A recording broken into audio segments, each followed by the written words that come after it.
Hello, everyone. Welcome to the Kelley Direct Online MBA Virtual Open House. My name is Sarah Wanger. I'm the Director of Admission for Kelley Direct Online Programs, and that includes our MBA and our Master of Science degrees. And I'm joined today for our virtual open house by two of our Associate Directors, one of whom is Eric Spoonmore. He's our Associate Director of Enrollment Management, and he's going to be the expert talking with all of you today about financial aid options when looking into your master's degree. And then secondly, Megan Reese, who is our Associate Director of Interactive Recruiting. And Megan Reese is going to be working on the chat. She's going to be answering questions in real time. She'll also make sure to throw some questions to Eric and I during the virtual open house. And then we'll also have time with Megan to go over questions at the end of the session. So without further ado, we're going to jump into some information about the Kelley Direct programs. And you'll notice that today during our virtual open house, we're going to mainly be covering information that pertains to the MBA program. If you're interested in one of our Master of Science degree options, we do have some of these same options that we're going to outline available for MS degree seekers, but not all of the options are available. So you can look into financial aid options for all of our degrees, but again, there are certain things like merit-based awards that only pertain to the MBA program itself. And Eric will kind of point that out as we're going through the virtual open house today. So a little bit of information about the Kelley Direct program. So instead of jumping right into financial aid, we wanted to kind of ease you into things and give you a little reminder about why you're doing this program in the first place. So if you are really interested in getting your MBA or any of your kind of MS degree programs, why get that master's degree? Well, the Kelley Direct programs in particular are really a fantastic option for you because of a number of different factors. So you're going to see on your screen a few different things, starting obviously with our ranking. We are the #1 ranked online MBA program in the nation according to US News and World Report, which we're really excited about, and it's been a number of years running now. And obviously it just speaks to the quality of our program. There's a lot of fantastic pieces that go into rankings. So when we say #1, what does that mean? Well, a number of the things listed below this all go into that rankings. So we have a fantastic, a stellar graduate career services office. And so you're going to see point #2, really focus on your career and what the Kelley Direct program can do for your career.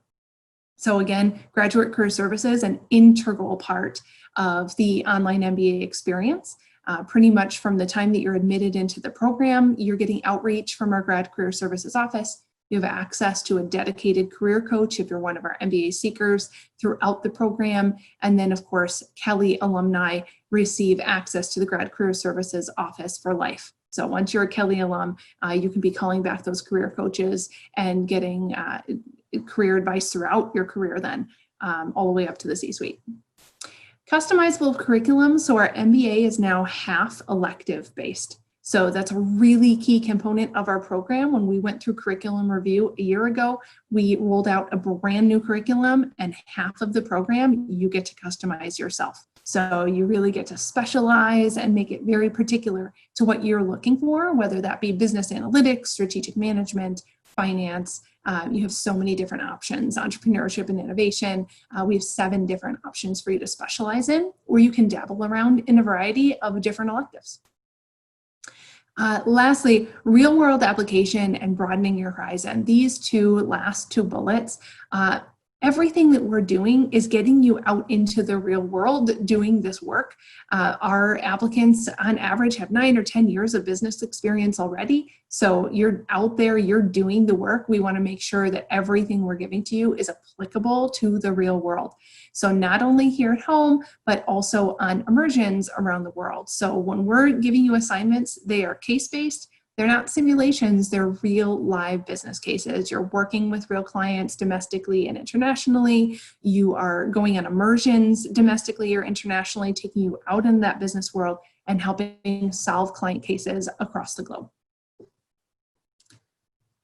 Okay, so what does that curriculum look like? So just real briefly before we jump into financial aid, Our 54 credit program is broken down the way that you see it on your screen. So you're going to get those Kelley Connect Week experiences that are 3 credits, the 24 credit core experience, so that's including your foundational business courses, accounting, quant, all of those components. 24 credits of electives, and again, it's in those 7 different areas that we offer for majors. You can either choose a major.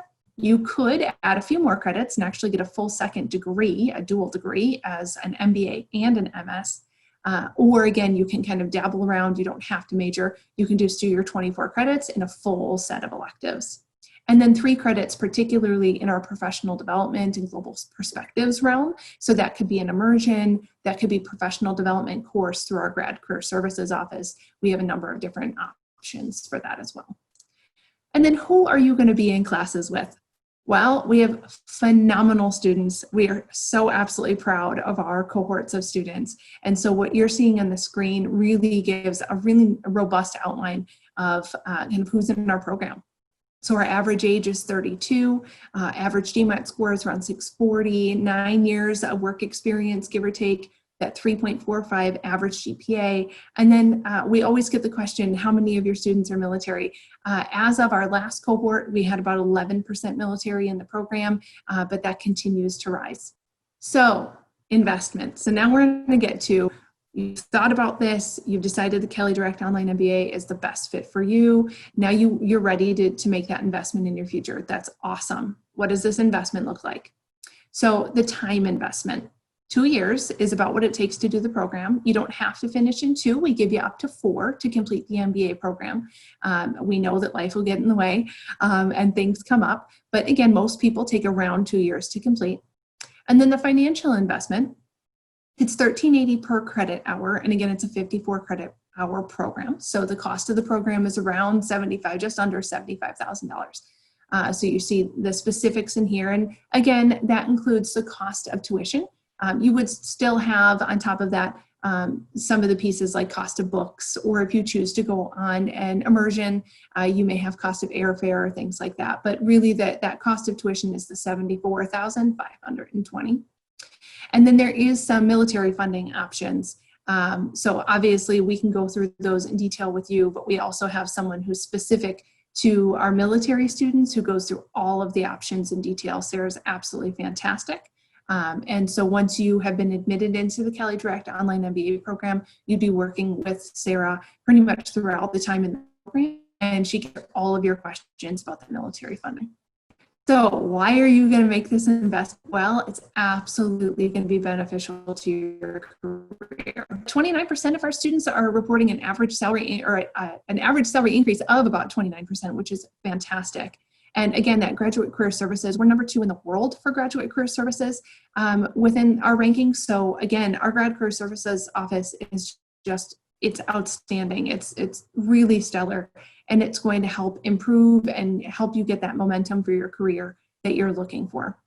And then something that's really key, our students always ask about this, 62% of our students earn promotions while either in the program or immediately following a graduation from the program. So again, most of our students are finding that just being in the MBA program is really starting to propel their career forward.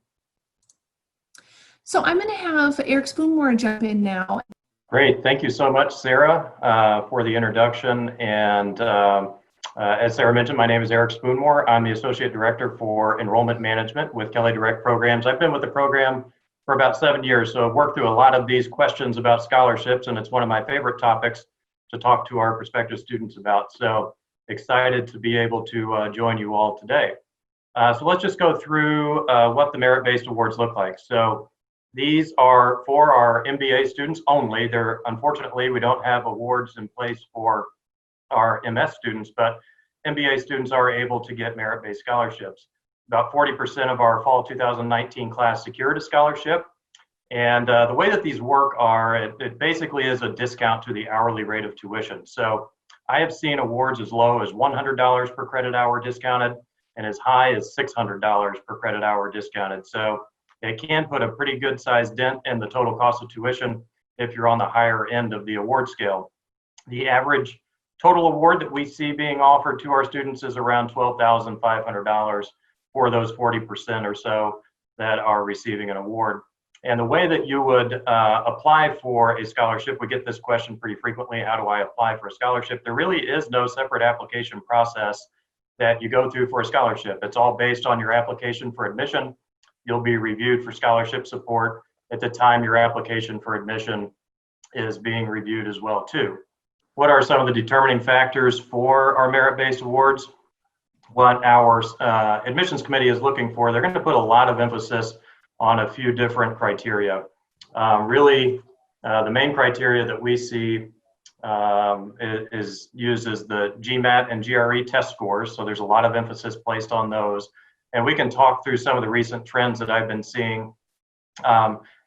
Once GMAT scores start getting into the mid 600s, 660, 670 on the low side is when the awards scholarships start to kick in. So they like to see a score in that range on the GMAT. What we do with GREs is just convert those GRE scores into comparable GMAT scores. There is a conversion tool on the ETS website that you can use to convert your GRE score to a GMAT score, and that's how we would evaluate GRE scores for scholarship purposes. So that tends to be the range that they're looking for, around a 660, 670 on the low end before the scholarships start kicking in. And once you get to the high end, 720, 730, and that range is when the highest awards tend to be offered for the scholarships. Another big criteria is undergraduate GPA or any advanced degree GPA that you might have as well too. Generally speaking, we like to see around a 3.2 to 3.3 GPA. And your demonstrated leadership that you'll show through your resume and career progression. And also really important is quantitative experience. And so we evaluate the quantitative experience that you have in your career and your previous educational background, and on your performance on the test as well too, are good indicators of all of those. And moving on to the next slide here, we'll talk a little bit about the financial aid process. And so this is separate from scholarships. There are a few different options available to our students that we see them typically applying for in terms of financial aid to help finance the cost of the degree. These are through our Department of Education loan assistance programs. You have the ability to apply through the FAFSA. The FAFSA takes about 20 to 30 minutes to complete, and you would go to fafsa.ed.gov to complete that, and all of that information would then be transmitted to Indiana University. Most of our students are utilizing the federal unsubsidized loans. Previously, these were called Stafford loans for many of you that would have remembered that terminology from your undergraduate days. These are the federal unsubsidized loans are for graduate and professional students only, and eligibility is not based on financial need. So one thing to remember with the unsubsidized loans is that the interest begins to accrue immediately, and it will accrue quarterly, and that needs to be, that can be paid throughout your time in the program. Most students will try to pay that before it capitalizes on the balance of the loan.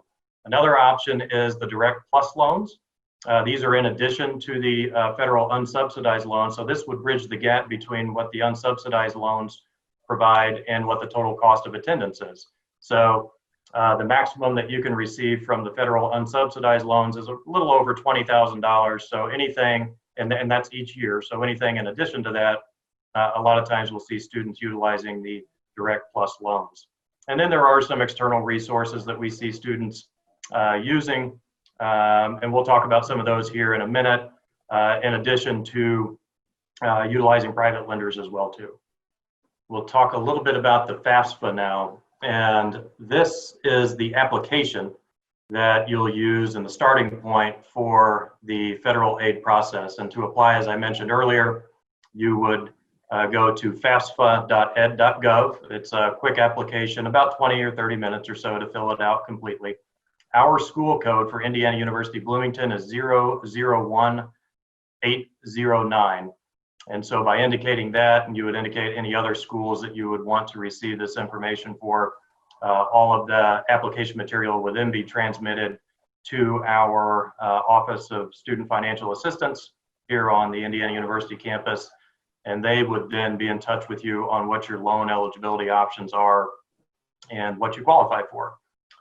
Usually our Office of Financial Aid will contact students who are entering in the fall term. They will package them with loan assistance in late spring. So you want to have this application submitted as quickly as possible so that those determinations can be made by late spring. Usually around June, mid-June is when students are packaged with their financial assistance. And then the eligibility for the federal loan programs, you have to be a U.S. citizen or an eligible non-citizen, have a valid Social Security number, register with the Selective Service, and you can't be default in any other previous student loan or have borrowed over the limits. So those are the criteria for and requirements for being able to utilize the direct loan programs. And so just to go into a little bit further detail on the unsubsidized loans, this loan only requires you to submit a FAFSA, so there's no additional credit check or anything associated with the unsubsidized federal loans.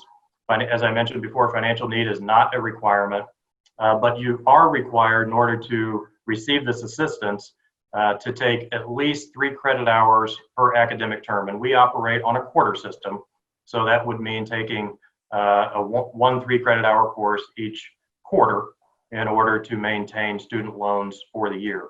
Our program is designed to be a 2-year program, so that would essentially equate to 6 credit hours per quarter. So most students rarely experience any issues with the credit hour enrollment requirement. The maximum loan amount that you can receive each year under the unsubsidized loans is $20,500. The interest rate is currently set at 6.6%, and there is a repayment grace period of 6 months after graduation is when the loans would enter repayment.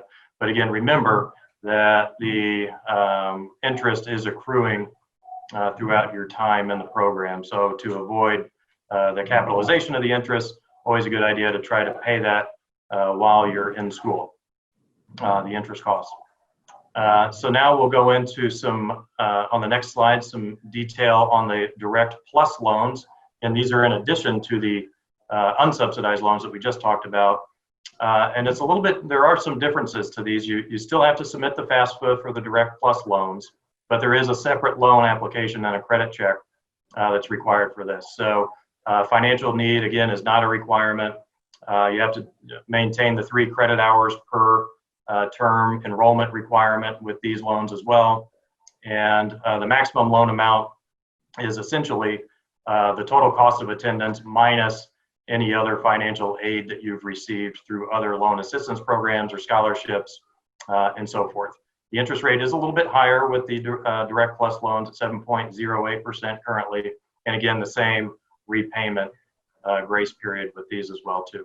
And I mentioned earlier that there are some external resources. This is really a question that we get a lot as well too. So are there any other granting organizations or scholarship organizations that provide funding for our students outside of the merit-based awards that we offer? And so these are some really great resources to check out. finaid.org.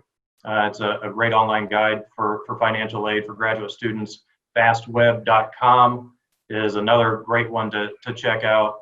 The International Education Financial Aid Association is an excellent resource to compare loans and search for various scholarships that might be available to you.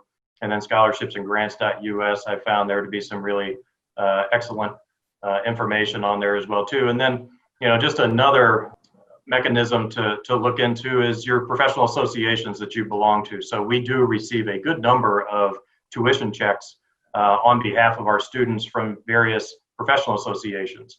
And many of them do have these scholarship funds or grants in place for MBA students. So that's always a good place to look at as well when seeking external funding organizations.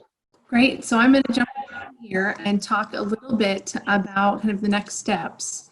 And so that first things first, as you're looking back into going to school, what does this look like? What do you need to do? We'll start to think about what is your support network going to be as far as people, as far as funding, kind of what do you need to surround yourself with in order to be successful in going back to school?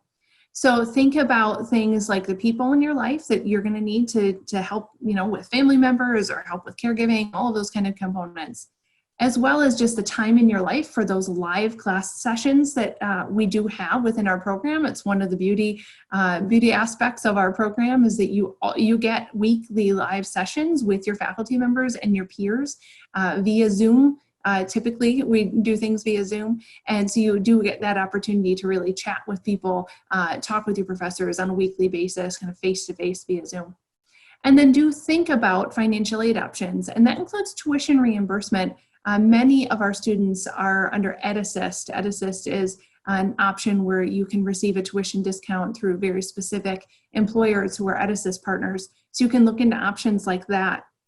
And others, your company may just have tuition reimbursement programs. So look into all sorts of different things, including private loan options. Banks like Wells Fargo offer education loan options. So you can look into other kind of private areas as well as far as loan options. So once you've kind of done all that preparation, then obviously you're ready to get things moving. So gathering your documents like your official transcripts, your resume, your personal statement, your letters of recommendation, you can do that anytime. So I'd say start the application process. If you're thinking that this might be something you want to pursue, fill out our program application, start thinking about filling out the Part 2 university application, and then also start gathering those documents. And then of course, take that GMAT or GRE. Both GMAT and GRE now have at-home test options that are, and one nice thing is GMAT is actually cheaper with their at-home option now. It's only $200. Compared to where it was at the $275. So pursue it now. If you'd like to move forward with it, getting that MBA, take your GMAT or GRE. And again, the at-home options are a really nice one to have. So start some test preparation. There's some really nice free test prep resources online and some really inexpensive options as well. And then we're going to move into some of the frequently asked questions that we're getting. And I'm going to let Megan Reese, Associate Director of Interactive Recruiting, take over at this point and talk through some of the questions that have been coming in via the Q&A, and also what are some of our frequently asked questions that we get. Well, hello. Yes, so we have lots of frequently asked questions, and I thought we would just kind of recap some of what we talked about and then get to those questions that you guys have been asking. So what is your FAFSA code? The code is right there, 001809. And, FAFSA is the starting point for those federal loans. So, we recommend that you start there and then look forward to the unsubsidized loans or those direct plus loans. But that FAFSA is going to get you to either one of those. And then what is your average merit-based award? So based on our 2019 fall class, we saw about 40% of those students did receive a merit-based award, and the average total funding was about $12,500. But keep in mind that that's a remission on the hourly rate of tuition. So you'll see that over the course of the program. And that award is going to stay the same. You're not going to see that disappear. And so who is eligible for merit-based awards?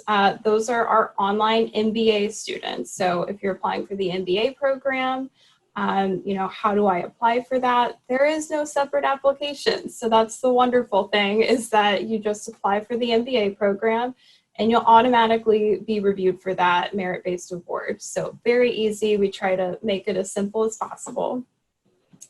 And then we've got some great questions coming in from the Q&A section, and I thought I would ask Eric and Sarah to maybe tag team some of these. So when do we receive the merit-based scholarship offer? At what point does that happen? So that will happen at the time that you receive your offer of admission, and it will be noted there in your offer of admission letter.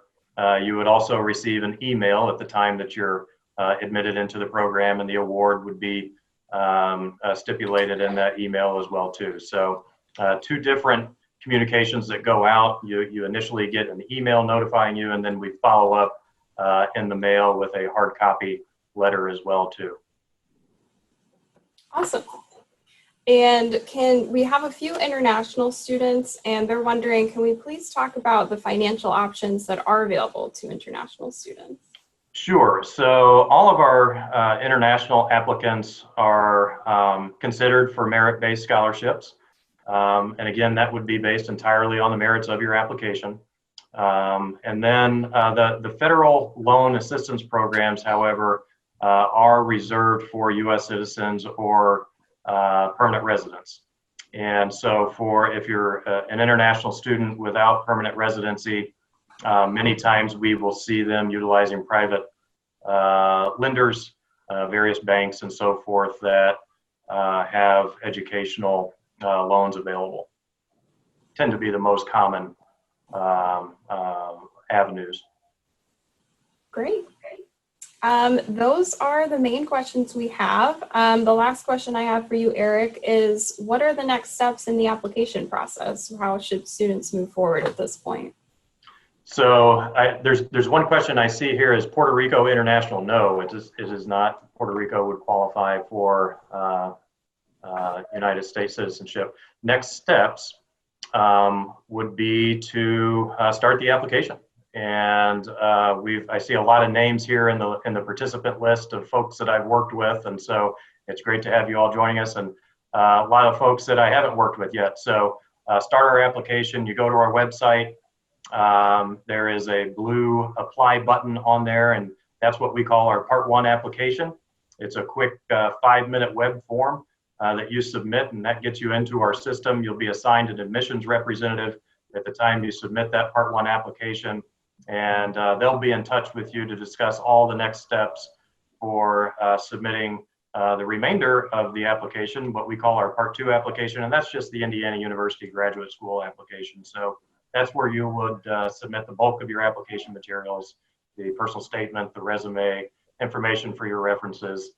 And we'll have an admissions professional within our office working with you every step of the way to help assist with any questions that you have throughout the process. And then once you complete the application, I'll work with you at that point on your offer of admission. So I look forward to having lots of future conversations with you all. And please do let me know if, and feel free to reach out if we can be of any assistance to you along the way. Thanks so much for joining us. And if you do have very particular questions about financial aid that we didn't answer today, the best place to go is KDFinAid. You see the email address on your screen. So KDFINAID@iu.edu. That's the best place to get questions answered about aid options and kind of what does the investment in your education look like. If you have any other questions, please do feel free to contact us. The number is obviously, the phone number is right there. Feel free to give us a call. We're happy to answer your questions. Thank you again for joining Megan, Eric, and I today, and we look forward to seeing your emails and your phone calls in the future. Have a good day.